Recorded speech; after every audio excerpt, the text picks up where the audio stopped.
particulière. Si, Mme Pétron. Oui, merci, Monsieur le Président. Chers collègues, en lien avec la voirie, mais j'aimerais moi qu'on puisse poser une question sur la navigabilité de la Mayenne, ou en tout cas les textes qui la légifèrent.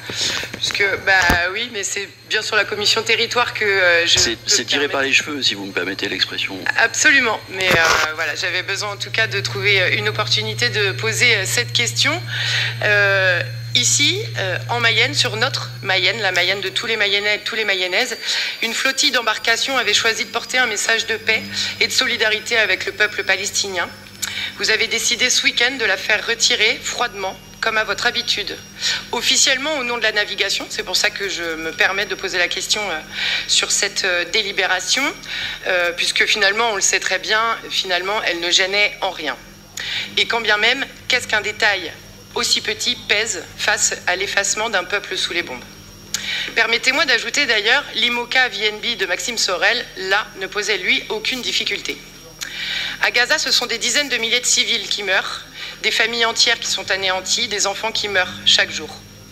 Le mot qui s'impose, le seul qui exprime la réalité, c'est celui de génocide. Aujourd'hui, Emmanuel Macron, notre président, fera reconnaître par la France l'État palestinien. C'est un geste attendu depuis plus de 40 ans. C'est un pas vers la justice, vers la paix. Et nous aurions pu, ici, au Conseil départemental, avoir une pensée pour le peuple palestinien. Nous aurions pu, à minima, l'accompagner en laissant vivre ce symbole.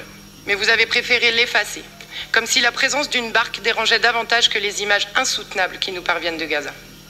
Nous nous indignons de ce choix parce qu'il n'est pas neutre, parce qu'il dit quelque chose de ce que nous acceptons de voir et de ce que nous préférons ignorer. Mais qu'on le veuille ou non, la solidarité ne se retire pas et elle continue de flotter dans nos consciences, dans nos luttes et jusqu'ici dans cette assemblée. Jusqu'au jour où le peuple palestinien pourra enfin vivre libre, en paix et dans un État reconnu.